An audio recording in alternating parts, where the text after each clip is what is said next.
रात के 9 बजे थे। सब डाइनिंग टेबल पर बैठे खाना खा रहे थे।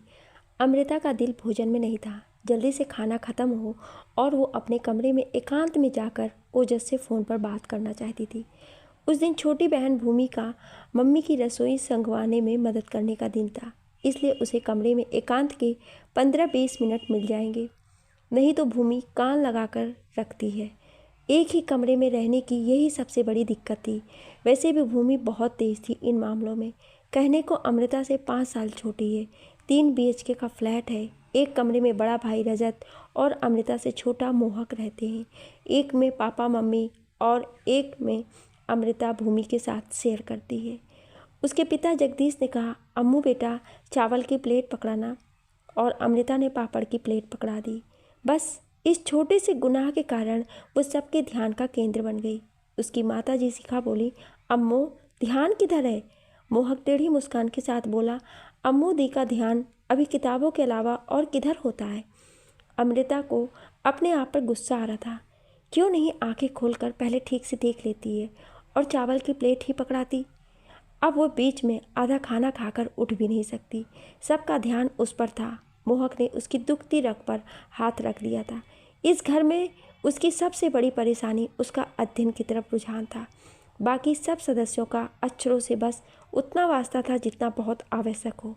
बड़े भाई रजत ने 12वीं करके पिता के साथ उनकी इलेक्ट्रॉनिक की दुकान पर बैठना शुरू कर दिया था। पत्राचार से BA करने के लिए फॉर्म तो भरे थे, लेकिन परीक्षा दी कि नहीं कोई नहीं जानता। मोहक अमृता से 3 साल छोटा है। कॉलेज का आखिरी साल है उसका। बास्केटबॉल खेलने में ही उसकी सारी ऊर्जा और लगन व्यय होती है और उसी के बलबूते पर उसको कॉलेज में दाखिला मिला और उसे डिग्री मिल गई। पिता उसको अगले साल से अपने साथ दुकान पर ले जाना शुरू कर देंगे। फिर 2 साल बाद ऐसी ही एक दुकान कहीं और खुलवा देंगे। सबसे छोटी भूमि ने इस साल कॉलेज में दाखिला लिया है। पढ़ने के अलावा वो सब काम बहुत सुगढ़ता से करती है, लेकिन जितना उत्तीर्ण होने के लिए ज़रूरी होता है पढ़ भी लेती है। रह गई अमृता तो बचपन से ही किताबों से उसे विशेष लगाव था। दिमाग भी तेज था। मन में कहीं नौकरी करके अपने पैरों पर खड़े होने की इच्छा भी तीव्र होती चली गई। जैसे जैसे बड़ी होती गई, घर में कोई विशेष पढ़ा लिखा नहीं था तो उसे धुन सवार हो गई और पढ़ते पढ़ते इंजीनियर बन गई। बहुत थोड़ी जद्दोजहद के बाद नौकरी भी अच्छी लग गई, लेकिन उसकी सफलता के कारण घर में उसको कोई विशेष दर्जा नहीं मिला। वो पहले भी ऑड वन आउट थी और अब भी उसकी वही स्थिति थी। अमृता के कानों में भूमि का स्वर पड़ा। दी का आजकल ध्यान पता नहीं कहाँ रहता है। पहले भी खोया राम थी, लेकिन अब तो और भी ज़्यादा हो गई हैं। शिखा बोली, बस बहुत हो गया। वो कुछ कहती नहीं तो उसका सब परेशान करते रहोगे क्या? ये लो अम्मू, थोड़ा सा रायता और ले ले। ओजस से बात करने की इतनी बेचैनी हो रही थी, जो प्लेट में था वही नहीं खाया जा रहा था और क्या लेती। वो उठते हुए बोली, सॉरी मुझे एक ज़रूरी ऑफिस का कॉल लेना है, मेरा खाना हो गया। और वो पानी का गिलास उठाकर पीने लगी। तभी रजत का चिंतित स्वर सुनाई दिया, ज़्यादा पढ़ाई लिखाई करने से यही होता है, इंसान का दिमाग अपने ठिकाने पर नहीं रहता है, किसी और ही दुनिया में रहता है। ऑफिस का काम ऑफिस में ही करना चाहिए, घर में करने की क्या ज़रूरत है? मोहक हंसते हुए बोला, आपने तो बहुत अक्लमंदी दिखाई भाई। अपना दिमाग बिल्कुल भी खर्च नहीं किया। ऊपर वाले को जैसे का तैसा वापस कर देना जब ऊपर जाओगे। कहना, ले भाई अपने तो कुछ काम आया नहीं, जितना दिया था उतना ही वापस कर रहा हूँ। अमृता जानती थी बस अब एक अच्छी खासी बहस और कहासुनी की शुरुआत हो गई है। इसमें आधे घंटे लग जाएंगे। 2 जने लड़ेंगे और 3 मामला सुलझाने की कोशिश करेंगे। उसके लिए ये सबसे दुखद स्थिति होती है जब किसी का ध्यान उसकी तरफ नहीं होता है। वो बचपन से ही बहुत शर्मीली और कम बोलने वाली लड़की थी। कक्षा में भी उसकी 1-2 सहेली ही होती थी और आधे से ज़्यादा बच्चों को उसकी उपस्थिति का भान ही नहीं होता था। लेकिन परीक्षा फल आते ही सबकी जुबान पर एक ही प्रश्न होता था, ये अमृता कौन है? उस समय वो खुशी और शर्म से बेहाल हो जाती। कई बार उसको लगता उसे 2-4 प्रश्नों के उत्तर आते हुए भी नहीं लिखने चाहिए थे। दूसरे या तीसरे स्थान पर आती तो कम से कम कक्षा में इस तरह खड़ा करके उसकी मिसालें तो नहीं दी जाती। अध्यापिका कहती, वाह क्या लड़की है, चुपचाप अपने काम में लगी रहती। जल्दी ही वो शिक्षिकाओं की मनपसंद छात्रा बन गई थी। समय से काम करके लाती, कक्षा में ना कोई शैतानी करती, ना कभी बात करते हुए पकड़ी जाती। लेकिन और छात्राओं के लिए वो किताबी कीड़ा और बोरिंग लड़की थी। जल्दी से कमरे में पहुंचकर उसने अपना फ़ोन देखा। ओजस की कॉल आ चुकी थी। उसने साइलेंट मोड पर फ़ोन रखा हुआ था। वो सोच में पड़ गई, स्वयं फ़ोन मिलाए या नहीं। जब ओजस का फ़ोन आया था तभी उठा लेती तो ठीक रहता। अमृता की स्नातक होते ही नौकरी लग गई थी और 1 साल हो गया था उसे काम करते हुए। ओजस 6 महीने पहले ही इस कंपनी में आया था। इससे पहले वो कहीं और काम कर चुका था। देखने में हैंडसम, पहनने ओढ़ने का बढ़िया सलीका, आत्मविश्वास से भरा, जल्दी ही सबका चहेता बन गया था। अमृता की कभी हिम्मत नहीं हुई ओजस से आगे बढ़कर बात करने की, लेकिन मन ही मन उसके बारे में सोचना उसे अच्छा लगता था। निकिता के साथ अक्सर वो लंच करती थी और निकिता खुलकर ओजस को देख आहें भरती। जब भी वो दिखाई दे जाता वो लंबी सांस भरकर कहती, कितना हैंडसम है। किसी तरह उससे एक बार बात हो जाए, फिर देखना कैसे अपना दीवाना बनाती हूँ। अमृता को ऐसी लड़कियों को देख आश्चर्य होता है, कैसे अपने मन की बात खुलकर सबके सामने इतनी बेबाकी से कर लेती हैं। वो तो ऐसे विचार मन में लाते हुए भी डरती है। ओजस, निकिता, अमृता तीनों अलग अलग टीमों में थे, इसलिए अमृता को लगता ओजस तो इन दोनों की उपस्थिति से ही अनभिज्ञ होगा। लेकिन निकिता ने किसी कॉमन फ्रेंड से कह सुनकर उससे अपना परिचय करवा लिया। उस दिन लंच करते हुए बड़े खुश होकर वो अमृता से बोली, आज बासु ने मेरा ओजस से इंट्रो करवाया। इतना सॉफ्ट स्पोकन और वेल मैनर्ड है, पता नहीं ऐसे बंदे किस ग्रह से आते हैं। वाकई गजब का इंसान है। अमृता ने हैरानी से सुना तो निकिता ओजस से मिल भी ली। ओजस के बारे में और बहुत कुछ सुनना चाहती थी। वो स्वयं तो उससे कभी बात नहीं कर पाएगी। निकिता की बातें सुनकर ही अपने दिल में बनती ओजस की तस्वीर में रंग भरती रहेगी। उसे समझ नहीं आता लोगों में इतना आत्मविश्वास कहाँ से आ जाता है। जो चाहते हैं धड़ल्ले से कर गुजरते हैं। इस जन्म में तो वो उसको कभी अपने दिल की बात नहीं बता पाएगी। अगले दिन निकिता उदास स्वर में बोल रही थी, मुझे उससे आगे मिलने के लिए समझ नहीं आ रहा था क्या बहाना लगाऊं। कोशिश करूंगी अगले प्रोजेक्ट में उसकी टीम में किसी तरह घुस जाऊं।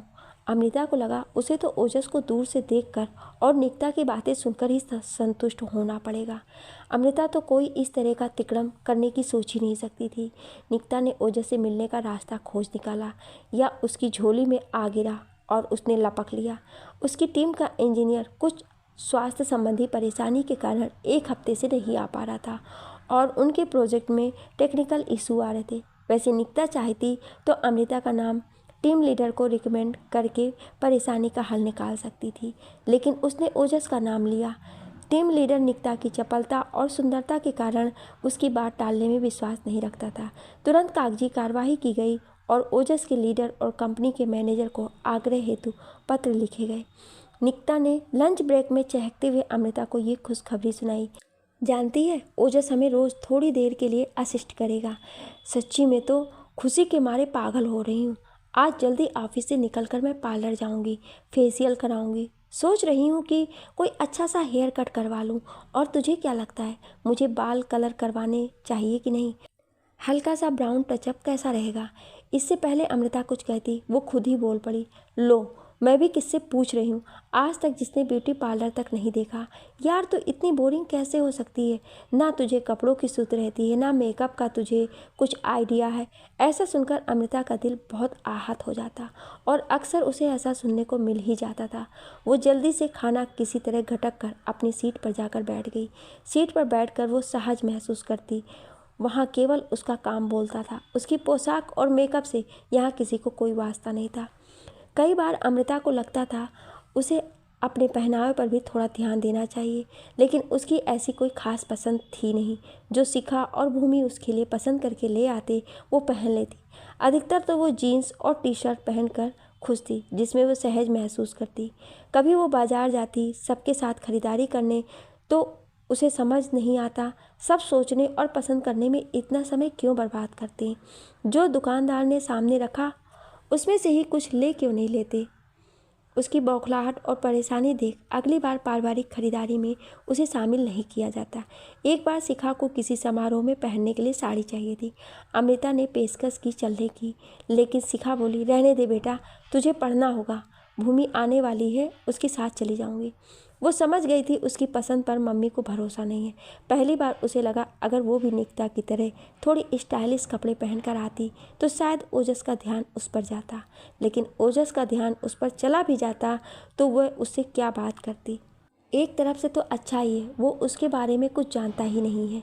अगले दिन निकिता इतनी उत्साहित थी कि लंच ब्रेक का इंतज़ार भी नहीं कर पाई और पहले ही उसकी सीट पर आकर बैठ गई बातें करने। वो उत्साहित स्वर में बोली, आज ओजस आया था हमारी टेक्निकल इशू समझने। मैंने उसे एक एक प्रॉब्लम डिटेल में बताई और वो एक टक मुझे देखता रहा। सच में उसका आफ्टर शेव भी इतना मस्त था, मुझे लग रहा था मैं बस उसके पास बैठ सारा दिन ऐसे ही गुजार दूं। अमृता ध्यान से सब सुन रही थी। निकिता के जाने के बाद वो स्वयं कल्पना करने लगी। वो बिना अटके ओजस के सामने बैठ उसे प्रोजेक्ट के बारे में समझा रही है और वो ध्यान से सुन रहा है। अमृता का मन इन बातों से खराब हो जाता था। क्यों वो और लड़कियों की तरह अपने आसपास वालों से और ख़ास तौर पर लड़कों से हंस हंस कर बातें नहीं कर पाती है। लेकिन उस दिन उसने ऐसी कोई बात अपने मन में नहीं आने दी। वो बस निकिता के स्थान पर अपने आप को कल्पना कर खुली आंखों से सपने देखती रही। अगले दिन ऑफिस आने से पहले उसने अपनी अलमारी खोली। कुछ अलग पहनना चाहती थी वो। अलमारी में बहुत सारे कपड़े थे, आधों को तो उसने खोलकर देखा भी नहीं था। शिखा जितने भूमि को दिलाती उतने अमृता के लिए भी लाती थी। अमृता ने एक टॉप निकाला पहनने के लिए, नया ही लग रहा था। एकदम से भूमि बोली, दी ये क्या पहन रही हैं? बिल्कुल नहीं चल रहा है आजकल। उसने आश्चर्य से पूछा, अच्छा ये एकदम नया लग रहा है? भूमि झुंझला कर बोली, नया इसलिए लग रहा है दी तूने इसे कभी पहना ही नहीं। 2-3 बार मैंने ही पहना था, तुझे फुर्सत कहाँ है अपनी अलमारी खोलकर देखने की। अमृता झल्ला कर बोली, अच्छा ठीक है, अब ये बता आजकल क्या फ़ैशन में है और मुझ पर क्या अच्छा लगेगा। भूमि ने एक लाल रंग का प्रिंटेड टॉप दिया जो कमर तक आता था। उसने उसे ध्यान से देखते हुए कहा, ये लेंथ में थोड़ा छोटा है, मैं सारे दिन कॉन्शियस रहूँगी, इसे नीचे खींचती रहूँगी। भूमि थोड़ा तेज़ आवाज़ में बोली, दी तू हद करती है, इतनी अच्छी तेरी फिगर है, कुछ भी पहनेगी अच्छा लगेगा, लेकिन तू एक्सपेरिमेंट ही नहीं करना चाहती। इससे पहले कि भूमि का धैर्य जवाब दे जाए, अमृता ने वो टॉप पहन लिया। पहनकर उसे अच्छा लगा। ऑफिस में प्रवेश करते ही निकिता मिल गई और एकदम से बोली, ये क्या पहनकर आई है? अमृता ने चिंतित स्वर में पूछा, क्यों अच्छा नहीं लग रहा है क्या? निकिता कंधे उचका कर बोली, ठीक लग रहा है। वो तुझे हमेशा ही टी शर्ट में देखने की आदत है ना, तो टॉप में देखकर अटपटा लगा। किसी का इतना कह देना अमृता के लिए असहज होने का बहुत बड़ा कारण बन जाता है। उसे अपने आप पर गुस्सा आ रहा था। क्यों दूसरों की बातों से प्रभावित होकर वो परेशान हो जाती है। तभी उसकी टीम की सहयोगी गीता ने कहा, वाह बड़ी स्मार्ट लग रही है, ये टॉप तुझ पर बहुत खिल रहा है। एक दो और ने यही कहा, लेकिन उसके मन में शंका अपने पैर पसार चुकी थी। उसे लगा ये सब उसका मन रखने के लिए ऐसा कह रहे हैं। अमृता लंच के समय कैंटीन नहीं जाना चाहती थी, अपनी सीट पर बैठकर ही खाना चाहती थी। लेकिन तभी निकिता आ गई उसकी सीट पर और उसका हाथ पकड़कर कैंटीन ले गई। अमृता को ये कभी समझ नहीं आता, लोग कुछ भी कह देते हैं फिर ऐसे व्यवहार करते हैं जैसे कुछ हुआ ही नहीं है। कैसे भूल जाते हैं या उन्हें ध्यान ही नहीं रहता दूसरों को बुरा लगा होगा। लेकिन कुछ गलती उसकी भी थी। निकिता ने ऐसा कुछ नहीं कहा था जो वो मन में लगाकर बैठ गई। हर बार उसे लगता कमी उसी में ही है। खाना खाते हुए वो चुप थी और निकिता बोले जा रही थी, तुझे पता है ओजस बहुत इंटेलिजेंट है। आज 2 घंटे में हमारे प्रोजेक्ट पर काम किया और सारी प्रॉब्लम सॉल्व कर दी। फिर झल्लाते हुए बोली, ऐसा ही रहा तो 1-2 दिन बाद उसकी कोई ज़रूरत नहीं रहेगी। अमृता का मन अभी भी सहज नहीं हो पा रहा था। उसे निकिता की बातों में कोई मज़ा नहीं आ रहा था। कई बार उसे लगता उसकी मम्मी सही कहती है, वो ज़रूरत से ज़्यादा सेंसिटिव है, हर किसी की बात में बाल की खाल निकाल लेती है और नुकसान उसका ही होता है। दूसरों को तो पता भी नहीं चलता वो अपने मन में क्या खिचड़ी पका रही है। निकिता को तो होश ही नहीं था, वो लगातार बोली जा रही थी और अमृता जवाब ही नहीं दे रही थी, ना ही सुन रही थी। अमृता का ध्यान निकिता की बात पर तब गया जब वो उत्साहित स्वर में बोली, माय गॉड ओजस कैंटीन में आया है। अमृता ने आंख उठाकर देखा, ओजस चारों तरफ घूमकर अपने बैठने के लिए स्थान ढूंढ रहा था। उत्साह में निकिता ने अमृता का हाथ टेबल के नीचे कसकर पकड़ लिया। उसने दूसरा हाथ हिलाकर ओजस को इशारा किया, अपने पास पड़ी एक खाली कुर्सी पर बैठने के लिए निमंत्रण देते हुए। अमृता मन ही मन चाहती थी ओजस से मिलना, लेकिन साक्षात उससे बात करने की उसमें हिम्मत नहीं थी। वो उठते हुए बोली, चल मैं चलती हूँ, मेरा खाना ख़त्म हो गया। निकिता ने अभी भी उसका हाथ पकड़ा हुआ था। उसने पकड़ और मजबूत करते हुए कहा, बैठ तो, ओजस से तो तेरा इंट्रो करवाती हूँ। अमृता की टीम में कई लड़के थे, ऐसा नहीं था वह उनसे बात नहीं करती थी। ऑफिस के काम की बातें वो बहुत सहजता से कर लेती थी, लेकिन इधर उधर की बातें होती तो वो खामोश रह जाती है। ऐसे में अक्सर उसकी उपस्थिति पर साथ वाले का ध्यान ही नहीं जाता। वो अगर वहाँ से खिसक भी जाए तो किसी को पता भी नहीं चलता था। ऐसा नहीं था उसे मज़ा नहीं आता था सबके साथ बैठकर, लेकिन वो औरों की तरह बातें नहीं बना पाती थी। घूमने जाने का कार्यक्रम बनाते समय उसके सहकर्मी तो उसे ले जाते, लेकिन अगर गाड़ी में जगह नहीं होती तो सबसे पहले उसका ही पत्ता कट जाता था। एक बार उसने एक को फुसफुसाकर कहते भी सुना भी था, 5 जने ऑलरेडी हो गए हैं, अमृता को इनवाइट किया तो एक और गाड़ी का अरेंजमेंट करना पड़ेगा, छोड़ो उसे। और उसे उस कार्यक्रम में सम्मिलित नहीं किया गया। अमृता नजरें नीचे किए अपने ख्यालों में मग्न थी कि निकिता ने उसका हाथ हिलाते हुए कहा, अम्मू इनसे मिलो, ये ओजस है और ओजस ये अमृता है। ओजस हेलो कहकर बैठ गया। हेलो अमृता के गले में अटक गया। वो आंखें फाड़े ओजस को देख रही थी। उसे विश्वास नहीं हो रहा था ओजस उसके इतने करीब बैठा है। निकिता ने उसके हाथ को झटकते हुए छोड़ा तो वह अपने होश में आई। उसने नज़रें नीची कर ली। ओजस अपना टिफ़िन खोलते हुए बोला, सॉरी गाइस, आज कुक नहीं आई थी इसलिए सैंडविच बना कर लाया हूँ। ऐसे में कई बार कैंटीन से लेकर खा लेता हूँ, लेकिन आज सोचा खुद बना कर ले जाता हूँ। सैंडविच की शक्ल देखकर लग रहा था कि किसी नौसिखिया का काम है। दोनों ने औपचारिकता बस एक एक सैंडविच उठा लिया। ओजस ने लपक कर दोनों के टिफ़िन में से आधा आधा पराठा सब्जी के साथ खाते हुए कहा, घर के खाने की याद दिला दी। लड़कियों से दोस्ती करने का सबसे बड़ा फ़ायदा यही होता है, टेस्टी खाना खाने को मिल जाता है। फिर ओजस ने अमृता से उसकी प्रोफाइल और प्रोजेक्ट के बारे में पूछा। इस टॉपिक पर अमृता बेझिझक बोल सकती थी। वो बोल रही थी और ओजस बहुत ध्यान से सुन रहा था। एक दो बार निकिता ने कुछ कहा तो उसकी बात का जवाब दे वो फिर अमृता से उसके काम के बारे में बात करने लगा। उसके जाने के बाद अमृता को लगा वो सपने में से जाग रही थी। निकिता बड़बड़ाते हुए बोली, ज़्यादा शरीफ बनने के चक्कर में बंदा सबको खुश करने की कोशिश में लगा रहता है। लेकिन अमृता 7वें आसमान पर थी। उसे निकिता की बड़बड़ाहट और खिन्नता का एहसास नहीं हुआ। रात को भूमि आश्चर्य से बोली, दी तुझे क्या हो गया है? अभी तू आंखें बंद कर मुस्कुरा रही थी। वो झेंपते हुए बोली, तू पागल है क्या? मैं क्यों ऐसे बिना बात मुस्कुराऊंगी? भूमि पीछे पड़ गई। नहीं दी, तू मुस्कुराई थी। अमृता झुंझला कर बोली, तो कुछ गुनाह कर दिया क्या? आज लोगों ने तारीफ कर दी थी तो अच्छा लग रहा था, और कोई कारण बताती तो मुस्कुराने का तो भूमि को नहीं पछता, लेकिन अमृता का ये बहाना चल गया। वो बोली, हाँ दी, अच्छी लग रही थी। तो इस तरह की फैंसी टॉप पहनकर जाया कर, हमेशा बोरिंग टी शर्ट पहने रहती है। अमृता का मन नहीं था बातें करने का। वो नींद का बहाना बना आंखें बंद कर लेट गई। अगले दिन शिखा की तबीयत ठीक नहीं थी। दोनों बहनें सुबह सुबह सबके टिफ़िन और नाश्ता तैयार कर रही थी। ऐसा नहीं था अमृता रसोई के काम में कच्ची थी, लेकिन दिमाग में ओजस घूम रहा था और उसका काम गड़बड़ हो रहा था। भूमि चिल्लाते हुए बोली, दी तेरा ध्यान किधर है? दूध उबल कर गिरने वाला था। अमृता का दिल बहुत खुश था ऑफिस जाते हुए, लेकिन उस दिन ओजस नहीं दिखा। उसे लगा उसका लाल टॉप लकी था, वरना ओजस से मिलना उसके लिए कहाँ मुमकिन होता। शाम को घर लौटते वक्त वो अपनी स्कूटी पर सवार ही हुई थी कि निकिता आ गई। उसको देखते ही बोली, ये ओजस का बच्चा पता नहीं अपने आप को क्या समझता है। आज मैंने उसको हमारा काम ख़त्म करने और हेल्प करने के लिए डिनर पर इनवाइट किया तो मना कर दिया। मुझे मना किया जिसके साथ एक कप चाय पीने के लिए सब मरे जाते हैं। पता नहीं किस बात का एटीट्यूड दिखा रहा है। अमृता के दिमाग में ओजस को लेकर कल्पना के फुग्गे में हवा भरी थी। उसमें निकिता की बात पिन की तरह चुभ गई और वो फुग्गा फुस हो गया। जब निकिता जैसी लड़की को एटीट्यूड दिखा सकता है तो उसकी क्या बिसात। ओजस को तो वो याद भी नहीं होगी। अमृता को लगा वो ओजस के लिए बेकार पागल हो रही है। एक हैंडसम बंदे को देखा और उसके पीछे दीवाना हो जाना बेवकूफ़ी है। घर में 5 जनों को उसके होने ना होने से कोई फ़र्क नहीं पड़ता। ऑफिस में जब काम होता है तब पूछते हैं, बाकी सब नज़रअंदाज करते हैं। तो ओजस को 15 मिनट के लंच ब्रेक की उससे मुलाकात कहाँ याद होगी? भूल ही गया होगा वो। अमृता नाम की कोई चिड़िया इस लोक में बसती है। रात को भूमि उसे ध्यान से देखती हुई बोली, क्या हुआ दी, आज मुंह क्यों लटक रहा है? आज किसी ने तारीफ नहीं की क्या? अमृता अपने ख्यालों में से निकलते हुए बोली, रोज़ थोड़ी ना कोई तारीफ करता है, वो तो कल कुछ डिफरेंट स्टाइल पहना था, बोल दिया एक दो ने। वैसे भी वो मेरा लकी कलर है।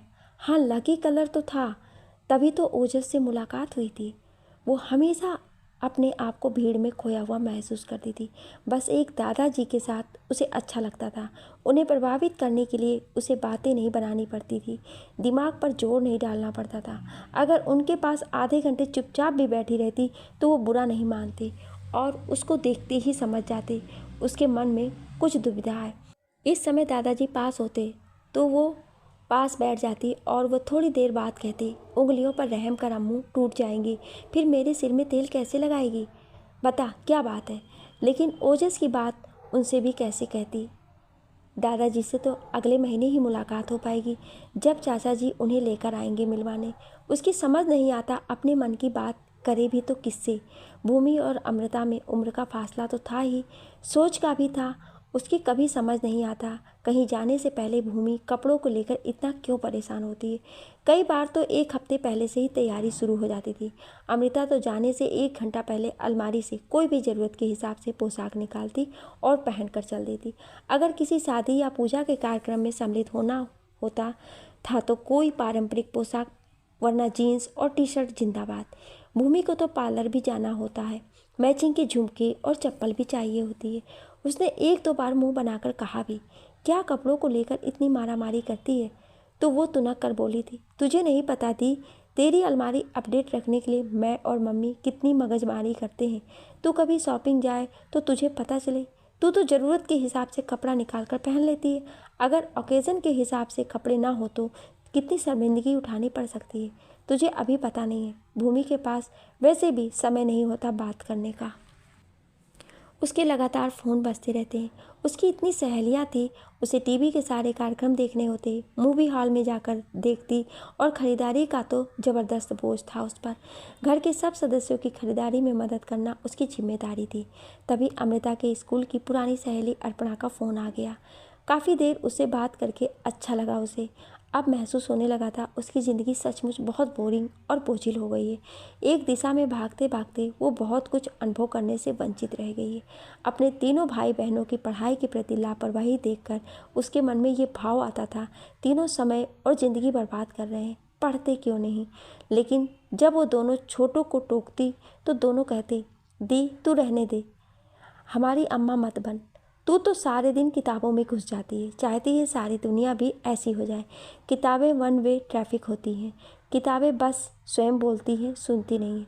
इंसानों से इंटरेक्ट कर, हाँ, अपनी भी सुनाया कर। वो गुस्से से कहती है, ज़िंदगी में कुछ मकसद भी तो होना चाहिए।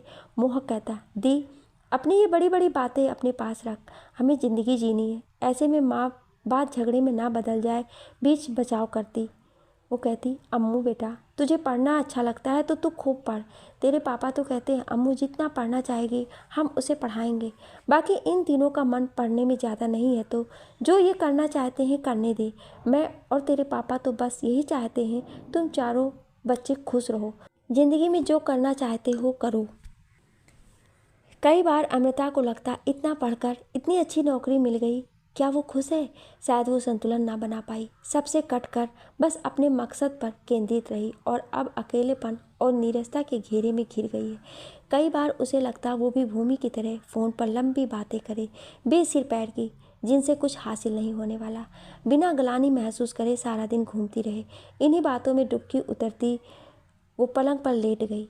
उसे समझ नहीं आ रहा था अचानक ये असंतुष्टि उसको क्यों घेर रही है। कहीं ओजस के कारण तो नहीं? लेकिन नहीं, वो जानती है ओजस जैसे लड़के उसकी ज़िंदगी में कभी नहीं आ सकते। हर किसी की राय में वो डल और बोरिंग है, लेकिन ओजस के लिए मन में चाहत जागने से उसको अपने जीवन में असंतुष्टि का एहसास होने लगा था।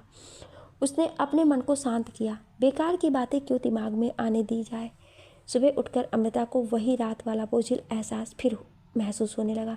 वो लंबी सैर पर निकल गई। शनिवार था, ऑफिस जाना नहीं था।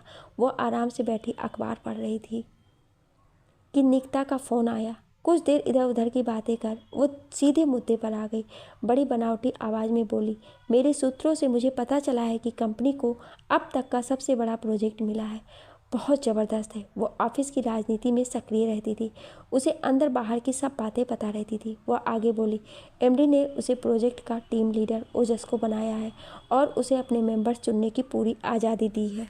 अमृता आश्चर्य से बोली, अच्छा, बहुत कम समय में उसने कंपनी में अपनी अच्छी खासी पोजीशन बना ली है।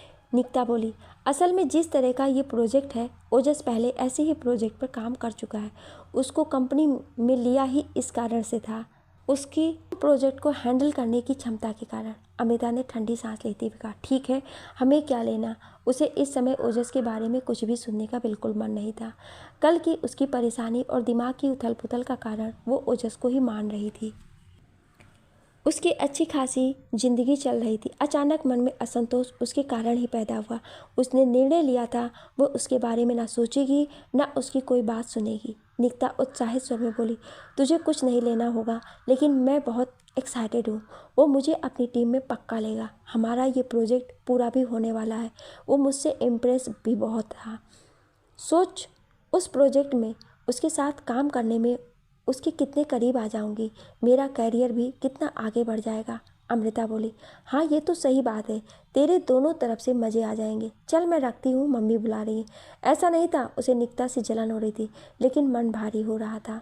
ना चाहते हुए भी उसे ओजस के बारे में सुनने को मिलता है और वह उसके दिलो दिमाग में घूमने लगता है। सोमवार को ऑफिस जाते हुए वो निर्णय ले चुकी थी, वो पहले की तरह केवल काम पर ध्यान देगी और किसी के बारे में कुछ नहीं सोचेगी। 12 बजे के आसपास एमडी का फ़ोन आया, उसे केबिन में बुलाया था। उसे थोड़ी घबराहट हुई, इससे पहले उसे कभी इस तरह से नहीं बुलाया गया था, लेकिन जल्दी बात समझ आ गई। निकिता ने जो जानकारी दी थी वो सही थी। ओजस ने अपनी टीम के लिए औरों के साथ अमृता को भी चुना था। केबिन में से निकलते हुए वो बोला, I am very impressed by your fashion for work and intelligency. उसे विश्वास ही नहीं हो रहा था कि अभी जो कुछ हुआ और जो ओजस ने कहा, उसे लगा वो सपना देख रही है। वो खोई खोई सी अपनी सीट पर आकर बैठ गई, लेकिन थोड़ी देर बाद ही निकिता उसकी सीट पर आई और उसकी प्रतिक्रिया से वो समझ गई उसने सपना नहीं देखा था, जो हुआ वो हकीकत थी। निकिता तुनकते हुए बोली, जरा सा भाव क्या मिल गया। ओजस अपने आप को तुर्रम खान समझने लगे हैं। उसने अपनी टीम में सब चूजों को इकट्ठा किया है, जिससे सारा काम उनसे करवाता रहे और क्रेडिट खुद ले जाए। वो कुछ बोलेंगे नहीं और ओजस उनसे गुलाम की तरह काम करवाता रहेगा। अमृता की समझ नहीं आ रहा था कि निकिता की ये प्रतिक्रिया अंगूर ना मिले तो खट्टे हैं की तर्ज पर है, या वो वाकई सही कह रही है। अमृता के हाथ में अभी भी फ़ोन था और वो सोच रही थी वो ओजस को फ़ोन करे कि ना करे। तभी उसके फ़ोन की घंटी बज उठी। वो एकदम से चौंक पड़ी। फ़ोन गिरते गिरते बचा। ओजस ही था दूसरी तरफ। वो बोला, मैं डिस्टर्ब तो नहीं कर रहा हूँ। वो बोली, नहीं नहीं सर, बोलिए। वो बोला, Amrita, don't call me sir, we all are colleagues, call me Ojas. वो धीरे से बोली, ओके ओजस, बोलिए। ओजस बोला, हमारे इस प्रोजेक्ट में टाइम बहुत इम्पॉर्टेंट फैक्टर है। काम टाइम से फिनिश होना चाहिए, इसलिए मैं चाहता हूँ तुम इन टॉपिक को थोड़ा स्टडी कर लो। जल्दी ही अमृता समझ गई ओजस एक प्रोफेशनल की तरह काम करता है, अच्छा लीडर था, सबको प्रोत्साहित करता बेहतर करने के लिए। जब कोई ठीक से काम नहीं करता उसे गुस्सा भी बहुत तेज आता था। जल्दी ही अमृता सहज हो गई, अपना पूरा ध्यान ऑफिस के काम पर केंद्रित कर लिया और अपने अंदर उपजी भावनाओं को ठंडे बस्ते में डाल दिया। ओजस जितनी खुद मेहनत करता उतनी सबसे करवाता। वो सबकी सलाह को बहुत ध्यान से सुनता और श्रेय भी देता। अमृता को आगे बढ़कर अपनी राय देने के लिए प्रोत्साहित करता। जल्दी टीम में अच्छा तालमेल बैठ गया था। कभी देर हो जाती काम करते हुए तो ओजस पिज्ज़ा ऑर्डर कर देता। सब हंसते मजाक करते हुए खाते और अमृता को बहुत अच्छा लगता। घर में भी सबका ध्यान गया अमृता की प्रसन्नता की ओर। भूमि ने टोका, दी आजकल तो बड़ी खुश नज़र आ रही है, कुछ खास बात है क्या? उसे विश्वास नहीं हुआ वो खुश है, ये सबको नज़र आ रहा है। वो बोली, नहीं ऐसी कोई खास बात नहीं है। भूमि बोली, चल नहीं बताना तो चाहती तो ना ही सही, लेकिन इतनी खुश है तो कुछ रुपए देना, सेल लग रही है, कुछ कपड़े खरीद कर लाने हैं। अमृता हंसते हुए बोली, मैंने तुझे कभी मना किया है क्या? बोल, कितने चाहिए? अगले दिन छुट्टी थी। भूमि ने जिद पकड़ ली अमृता को साथ ले जाने की।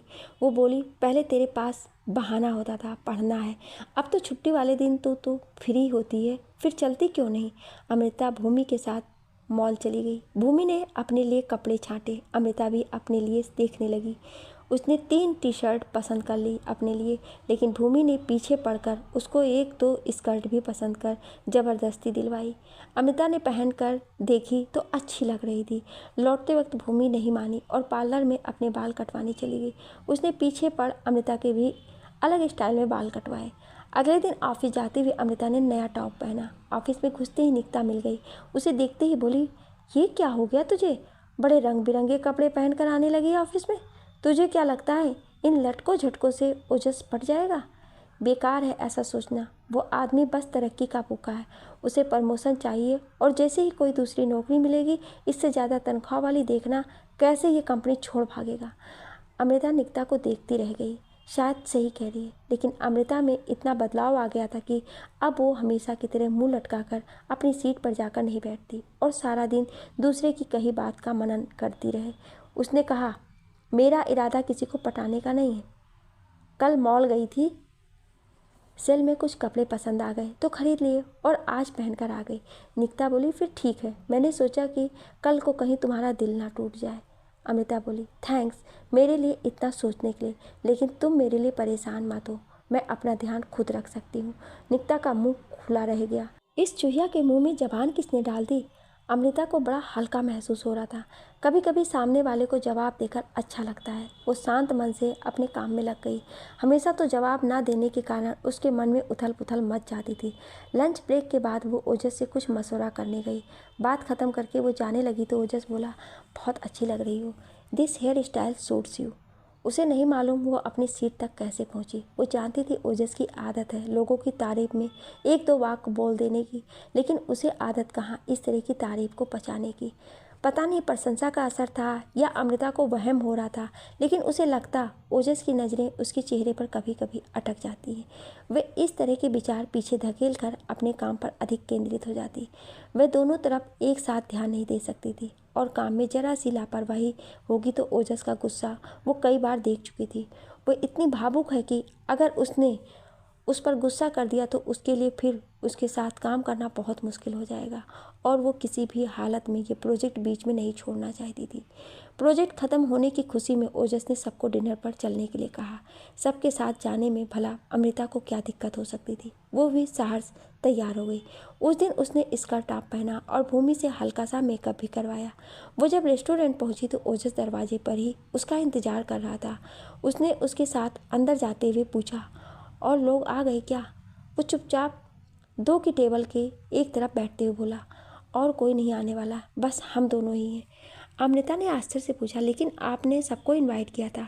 वो हंसते हुए बोला, उन सबको कल के लिए किया है, तुम्हें आज इनवाइट किया है। अब अमृता बहुत असहज हो रही थी। ओजस इस बात को भांपते हुए बोला, प्लीज़ रिलैक्स, मैं सिर्फ कुछ बातें करना चाहता था अकेले में, इसलिए तुम्हें ऐसे बुलाया। तुम्हें अनकंफर्टेबल लग रहा है तो मैं तुम्हें घर छोड़ आऊँगा। वो बोली, नहीं इट्स ओके। ओजस इधर उधर की बात करता रहा और खाने का ऑर्डर दे दिया। अमृता अपनी तरफ से कुछ नहीं बोली, बस उसकी बातों का जवाब देती रही। फिर वो अपने बारे में बताने लगा। 2 भाई हैं, बड़ा विदेश में रहता है, पेरेंट्स दूसरे शहर में रहते, इसलिए वो अपने एक दोस्त के साथ फ्लैट लेकर रहता है। अमृता सुन तो ध्यान से रही थी सब बातें, लेकिन समझ नहीं पा रही थी वो व्यक्तिगत बातें क्यों बता रहा है। फिर उसने पूछा, तुम्हारे घर में कौन कौन है? खाना खाने के बाद अमृता उठने लगी तो ओजस ने सकुचाते हुए कहा, अमृता कुछ देर और बैठो, मैं कुछ कहना चाहता हूँ। अमृता बैठ गई तो वो बोला, अमृता मुझे तुम अच्छी लगती हो, मैं चाहता हूँ हम कुछ टाइम साथ स्पेंड करें, एक दूसरे को थोड़ा समझ लें। अमृता की प्रतिक्रिया जानने के लिए उसकी नज़र अमृता के चेहरे पर थी। अमृता के लिए ये बिल्कुल अप्रत्याशित था। वह हैरानी से ओजस को देखे जा रही थी। वो चिंतित स्वर में बोला, घबराओ मत, तुमने शायद इस तरह से कभी सोचा नहीं होगा, इसलिए मेरी बात अटपटी लग रही होगी। तुम सोच कर जवाब देना, अगर तुम भी इंटरेस्टेड हो तो हम आगे बढ़ेंगे। अमृता क्या जवाब देती? उसके घर में शादी से पहले लड़के लड़कियों का इस तरह से मिलना जुलना कोई पसंद नहीं करेगा। उसके माता पिता 8वीं 10वीं तक पढ़े, बहुत सीधे साधे इंसान हैं। उसको हर समय पढ़ता देख उसके पिता लाड से कहते, पता नहीं अम्मू तू सारा दिन क्या पढ़ती है और क्यों अपनी आंखें खराब करने पर तुली रहती है, लेकिन अगर तुझे पढ़कर आनंद आता है तो तू पढ़, जितना पढ़ना चाहती है। मैं तो इतना नहीं पढ़ा, कभी सोचा ही नहीं इस बारे में।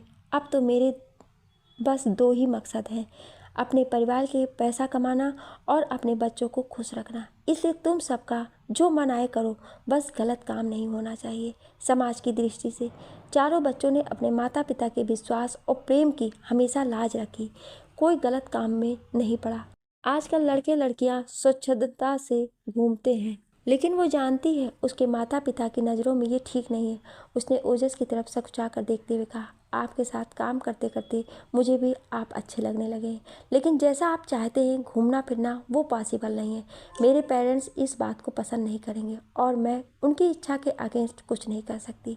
ओजस अबाक उसकी तरफ देखते हुए बोला, आजकल इन बातों को कौन मानता है।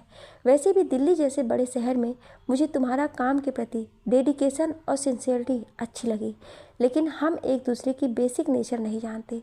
थोड़ा टाइम स्पेंड करेंगे तो एक दूसरे को बेहतर समझ पाएंगे। अमृता को खुलकर अपनी बात कहने में संकोच हो रहा था, लेकिन उसने हिम्मत करके कहा, 1-1.5 घंटा साथ घूमने से बेसिक नेचर कैसे पता चलेगी। हम एक दूसरे के सामने वही प्रोजेक्ट करेंगे जो हम चाहेंगे, दूसरा हमारे बारे में सोचे। ओजस हंसते हुए बोला, बात तो सही है, तो क्या लिव इन में विश्वास करती हो। वो सिहर गई, एकदम से बोली, नहीं नहीं, ऐसा तो मैं सोच भी नहीं सकती। अगर 2 महीने घूमने के बाद लगा हमारी नहीं जमेगी तो हमारी रास्ते अलग अलग हो जाएंगे, लेकिन सबकी नज़रों में तो हम आ ही जाएंगे। वो आश्चर्य से बोला, तो क्या हो गया, आजकल सब लड़के लड़कियां घूमते हैं। वो उठते हुए बोली, सॉरी, मेरे घर में ये सब नहीं चलता है। मैं बहुत दकियानूसी लग रही होंगी, लेकिन मेरे पेरेंट्स ने बहुत विश्वास से मुझे पढ़ाया लिखाया है, मैं उन्हें हर्ट नहीं कर सकती। ओजस अमृता की कई बातों से प्रभावित हो चुका था। गजब की सादगी, तेज दिमाग, काम के प्रति जबरदस्त लगन और सबसे बड़ी बात, उसमें जरा सा भी छल कपट नहीं था। किसी को भी अपनी बाड़ी और कार से दुख नहीं दे सकती थी। स्वार्थ से भरी दुनिया में ऐसे सच्चे इंसान कहाँ मिलते हैं, लेकिन वो उसको व्यक्तिगत स्तर पर नहीं जानता था, इसलिए चाहता था थोड़े दिन साथ घूमने फिरने से एक दूसरे की पसंद नापसंद और स्वभाव का कुछ अंदाजा हो जाता। उसका स्वयं का परिवार आधुनिक विचारधारा की थी। माता पिता ने 32 साल पहले प्रेम विवाह किया था। उसके भाई ने, जो विदेश में रहता है, वहीं अपनी पसंद की लड़की से शादी कर ली थी। उसको लगता था उसे कई साल हो गए नौकरी करते हुए, अब शादी करके घर बसा लेना चाहिए। उसकी सोच व्यवहारिक थी। शादी जैसा निर्णय वो भावना में बहकर नहीं सोच समझ कर लेना चाहता था। उसको अमृता अच्छी लगने लगी थी और वो भविष्य में तरक्की करेगी, ऐसी प्रबल संभावना थी। दोनों की कमाई से ज़िंदगी सुगम हो जाएगी। रेस्टोरेंट में अमृता की बात सुनकर ओजस को लगा उन दोनों की सोच में बहुत अंतर है, लेकिन इस कारण वह उसे खोना नहीं चाहता था। उसने निर्णय लिया वो अमृता से फिर बात करेगा और उसको अपने माता पिता से मिलवाने के लिए कहेगा। अमृता को रात भर नींद नहीं आई। जो हुआ उसके लिए अप्रत्याशित था। एक तो ओजस के साथ अकेले रेस्टोरेंट में डिनर करना उसके लिए बहुत बड़ी बात थी। ओजस ने बिना उससे पूछे ऐसा कार्यक्रम कैसे बना लिया। दूसरा, उसने जो बात कही वो भी उसे ठीक नहीं लगी। वो स्वयं दिल में उसके बारे में सोचती है, लेकिन खुलेआम उसके साथ घूमने फिरने की बात वो सपने में भी नहीं सोच सकती थी। एक बात उसकी समझ में आ गई, ओजस और उसके रहन सहन और सोच में बहुत अंतर है। अमृता की समझ नहीं आ रहा था कि अगले दिन ओजस की ऑफिस में क्या प्रतिक्रिया होगी। वो सबके सामने उसका मजाक बनाएगा क्या, कहेगा कितने पुराने ख्यालात की है। उसे लगा कैसी विडंबना है कि संस्कारी होना आज के समय में दकियानूसी समझा जाता है। फिर उसके मन में विचार आया, ओजस की बात मान ले अगर, उसे ओजस के आसपास होने से एक गुदगुदाने वाला एहसास होता है। उसे अच्छा लगता है ओजस की निकटता। आजकल सब लड़के लड़कियां स्वतंत्रता से घूमते हैं, एक दूसरे के साथ कोई कुछ नहीं सोचता। कहीं संस्कार उसके प्रेम में अवरोध का काम तो नहीं कर रहा है।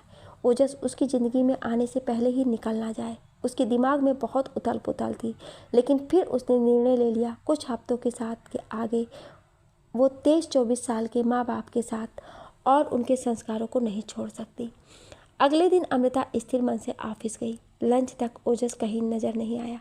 किसी ने बताया वो मीटिंग में है। लंच में ओजस उसकी सीट पर आया, पास पड़ी एक कुर्सी को खींचकर उसके पास बैठते हुए बोला, सीनियर्स के साथ मीटिंग थी, प्रोजेक्ट सफल रहा। उसने खुश होते हुए कहा, ये तो बहुत अच्छी बात है। वो बोला, कल के लिए सॉरी, मैंने तुम्हें धोखे से अकेले मिलने बुलाया। मुझे महसूस ही नहीं हुआ तुम्हें ये बात बुरी लग सकती है।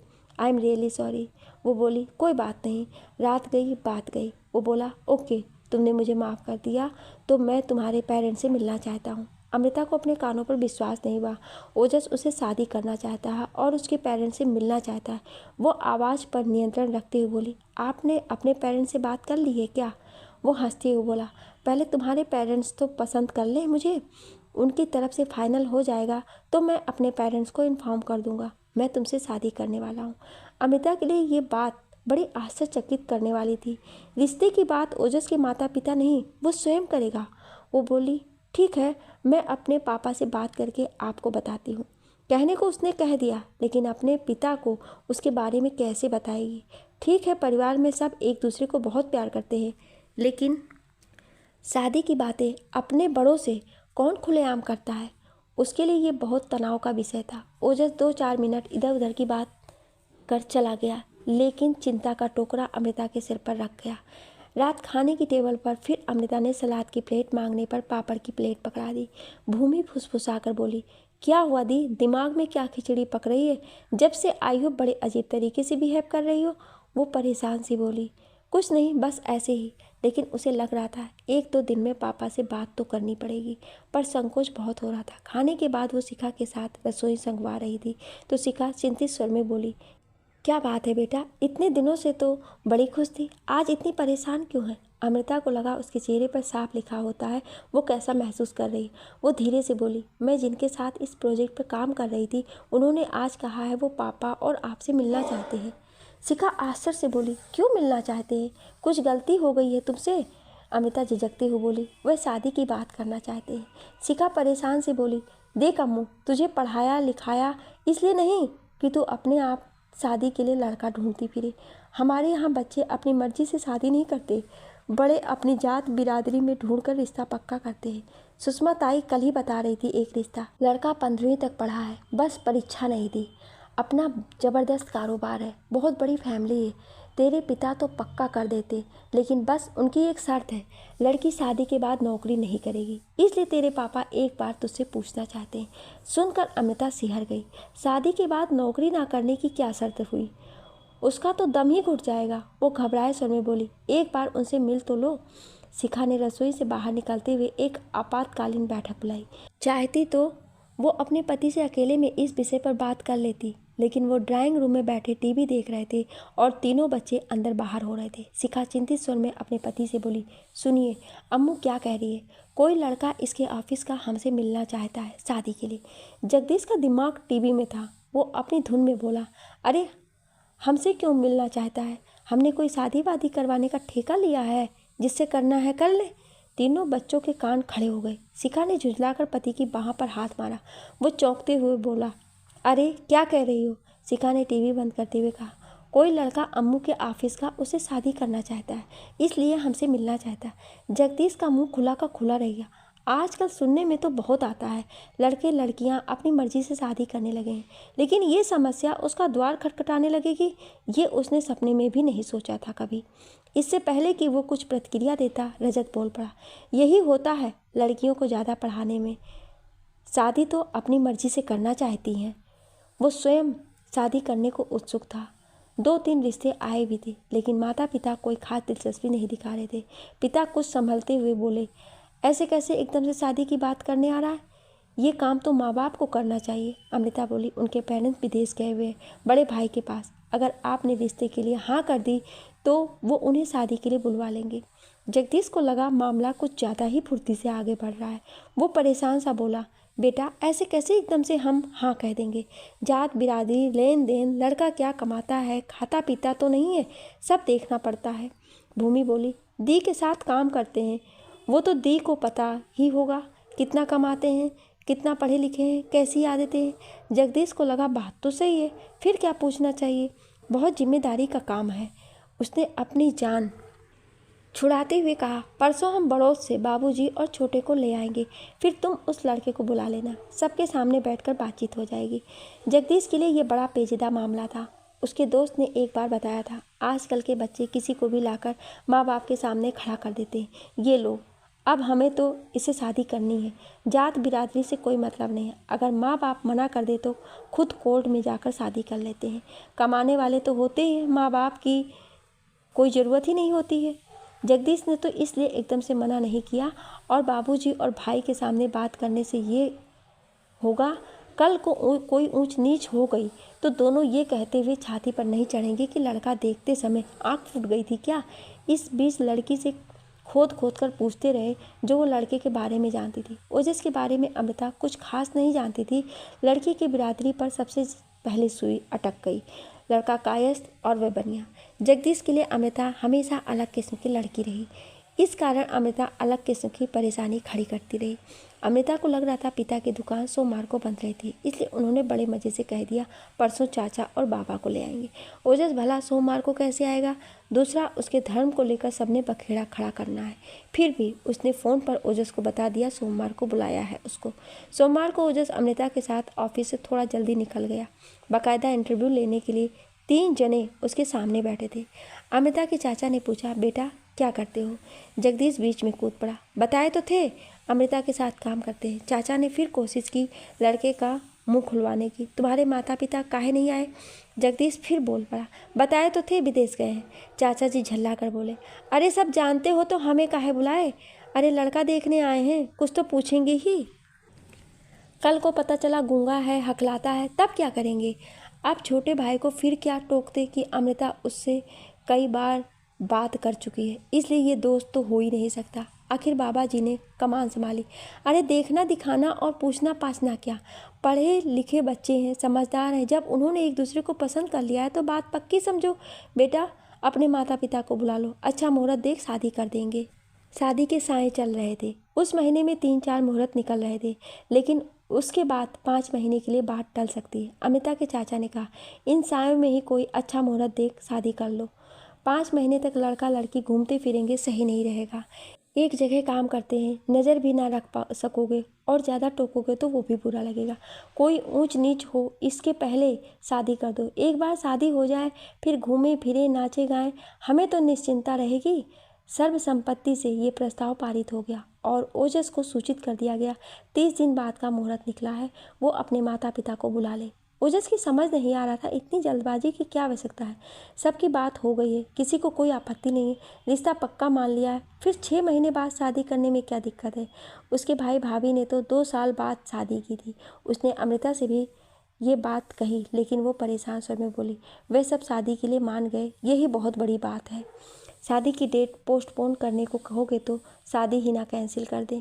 ओजस ने माँ बाप को बताया तो वो भी समझ नहीं पाए शादी की इतनी जल्दी क्यों हो रही है। उन दोनों की तो 20 दिन बाद लौटने की टिकट थी, लेकिन भाई भाभी को तुरंत टिकट लेनी पड़ी। अमृता और ओजस ने 15 दिन की छुट्टी की अर्जी डाली। मंजूरी तो मिल गई, लेकिन काम का बोझ भी बढ़ गया। ओजस के माँ बाप के विदेश से आते ही जगदीश उनसे मिलने गया, मिठाई का डिब्बा लेकर। रवि श्रीवास्तव सूट और टाई पहने हुए थे और उनकी पत्नी जीन्स और स्लीवलेस शर्ट में थी। एक पल को जगदीश अपने साधारण पैंट शर्ट के कारण सकपका गया, लेकिन फिर हाथ जोड़कर बोला, भाई साहब कैसे हैं आप। जगदीश के साथ मोहित था और ओजस भी आ गया था ऑफिस से। जगदीश ने लेन देन की बात पूछी तो रवि हंसते हुए बोला, ये बच्चे खुद ही कमाते हैं, हम क्या देंगे उन्हें, आपको जो देना है अपनी बेटी को दे दीजिए। जगदीश बोला, आपके कुछ रीति रिवाज हो तो बताएं। ओजस की मम्मी हंसते हुए बोली, जी हम रीति रिवाज कैसे जानेंगे, हमने तो खुद कोर्ट में शादी की थी। रवि के पेरेंट्स ने मुझे एक्सेप्ट ही नहीं किया आज तक। मेरे पंजाबी होने के कारण जगदीश का मुंह खुला का खुला रह गया। यहाँ तो जात का बहुत बड़ा झोल है। रवि मुस्कुराते हुए बोली, बड़ी बहू सिंधी है, उनके अलग कस्टम है, हमने तो उन पर ही छोड़ दिया था, जैसी शादी करनी हो कर लो, हम तो रिसेप्शन में जाकर बैठ जाएंगे। जगदीश परेशान सा बोला, और सगाई का फंक्शन आप कहाँ करना चाहोगे। रवि लापरवाही से बोला, 2 फंक्शन रखने की क्या ज़रूरत है, एक फंक्शन शादी वाला ही बहुत है। जगदीश को लगा उसके कुनबे में अटपटा लगेगा, लड़के वाले बिल्कुल ही खर्च नहीं करना चाहते।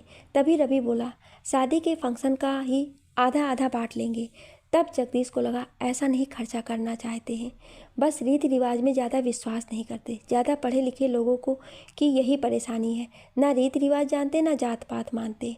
जगदीश ने तो लड़कियों के पैदा होते ही उनकी शादी के हिसाब से जमा करना शुरू कर दिया था, इसलिए फंक्शन और लेन देन में खर्च करने में उसे कोई परेशानी नहीं थी। घर लौटते हुए रास्ते में वो मोहित से बोला, ओजस की माँ के धर्म के बारे में घर में कोई बात मत करना, बेकार पिताजी और छोटे बात का बतंगड़ बनाएंगे। कार्ड बट चुके हैं, कुछ कर तो सकते नहीं हैं। बाद में बात उठेगी तो कह देंगे हमें क्या पता था। शादी धूमधाम से हो गई। विदाई के समय जगदीश के और परिवार वालों के गले लगकर अमृता बहुत रोई। ओजस के फ्लैट पहुंचे तो वहाँ उसके सब रिश्तेदार नए जोड़े के स्वागत में खड़े थे। वे दिल्ली में ही रहते हैं। मौसी, उनकी 2 बेटी, भाई भाभी, मामा मामी, बुआ चाचा और उनका परिवार। अमृता बहुत थक रही थी, लेकिन उसे सबके साथ ड्राइंग रूम में बैठना पड़ा। ओजस की बुआ और चाचा ने अमृता को गिफ्ट दिया और ये कहते हुए अब बहुत देर हो रही है, अपने परिवार के साथ चले गए। उनके जाने के बाद ओजस के कजन ने तेज आवाज़ में संगीत चला दिया और सब नाचने लगे। रवि ने शैंपेन की बोतल खोली और सबको गिलास पकड़ा दिया। अमृता की तरफ भी बढ़ा दिया। बच्चे अलग बार बार आग्रह कर रहे थे नाचने के लिए। अमृता बहुत असहज हो रही थी। ससुराल पक्ष के बड़ों के सामने इस तरह से नाचना और सबका खुलेआम शराब पीना उसे अटपटा लग रहा था। वे जानती थी आजकल सब थोड़ा बहुत पीते हैं, लेकिन इस तरह खुलेआम बड़ों का बच्चों के आगे और बच्चों का बड़ों के सामने उसके लिए बहुत विचित्र स्थिति थी। स्त्रियां भी बेझिझक पी रही थी। उसको परेशान देख ओजस बोला, dad don't offer her, she doesn't drink. सबको बड़ा अजीब लगा। मौसी बोली, सेलिब्रेशन के नाम पर एक सिप ले लो अमृता। लेकिन उससे तो महक भी बर्दाश्त नहीं हो रही थी। उसको परेशान देख ओजस बोला, अमृता सुबह से कस्टम से कारण बहुत थकान महसूस कर रही है, लेट हर रेस्ट। और उसे एक कमरे में ले गया। फिर उसके हाथ को किस करते हुए बोला, तुम थक गई होगी, आराम करो, बाहर ये पार्टी तो बहुत देर तक चलेगी, तुम सो जाना कपड़े बदल कर। अमृता लेट गई। बाहर से आते हो हल्ले के कारण नींद तो आने का सवाल ही नहीं था, लेकिन अपने परिवार की याद के कारण मन दुखी हो रहा था। ये भी चिंता हो रही थी आगे का सफ़र कैसा होगा। बिल्कुल अलग माहौल, अलग सोच के लोग के साथ वो कैसे निभाएगी, उसे समझ नहीं आ रहा था। उसने शादी करके सही किया कि नहीं। ओजस और वो एक दूसरे को पसंद अवश्य करते हैं, लेकिन निकटता और अंतरंगता जैसा भाव महसूस नहीं हुआ था। अचानक उसे बहुत अकेलापन महसूस हुआ और रुलाई छूट गई। उसे लगा ओजस को इस समय उसके पास होना चाहिए था। उसके पास बैठकर कुछ हल्की फुल्की बातें कर लेता तो उसे निश्चिंतता महसूस होती। इतनी बेचैनी और घबराहट तो नहीं लगती। फिर थकान के कारण उसकी आंख लग गई। क्या आप इस कहानी का अगला भाग सुनना चाहते हैं? तो कमेंट में यस या नो ज़रूर लिखिएगा। Thank you.